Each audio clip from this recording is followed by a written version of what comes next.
অসুস্থ ব্যক্তির পাশে একটি দোয়া 7 বার পড়ুন, কঠিন ও জটিল রোগ থেকে সে মুক্তি পেয়ে যাবে। এটা আমার কথা না, নবী সাল্লাল্লাহু আলাইহি ওয়াসাল্লাম নিজে জানিয়ে দিয়েছেন। তিরমিজির ভিতরে একটি হাদিস রয়েছে, ছোট্ট একটি বাক্য যদি আপনি পড়তে পারেন অসুস্থ ব্যক্তির পাশে। অনেক সময় আমাদের পরিবারের ভিতরে আমাদের মা অসুস্থ হয়ে যায়, আমাদের বাবা অসুস্থ হয়ে যায়, আমাদের আত্মীয় স্বজন অনেক অসুস্থ হয়ে যায়। আপনি যদি এই ছোট্ট দোয়াটি আপনি পড়তে পারেন, মাত্র 7 বার পরে ফু দিবেন, দেখবেন আল্লাহ তাআলা মৃত্যু ছাড়া সব রোগের ওষুধ হচ্ছে এই দোয়ার ভিতরে রয়েছে। অসুস্থ ব্যক্তির পাশে দাঁড়িয়ে আপনি একটি দোয়া পড়বেন, সে যেই হোক না কেন আপনি একটি দোয়া পড়বেন। দোয়াটি হচ্ছে আসআলুল্লাহাল আযীম রব্বাল আরশিল আযীম আইয়াশফিয়াক। এই দোয়াটা আপনি 7 বার পড়বেন।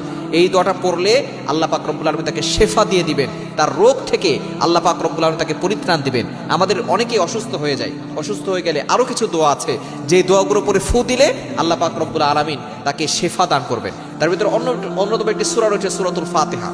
এই সূরাকে ফাতিহাকে বলা হয় শিফা ও মিন কুল্লি দা।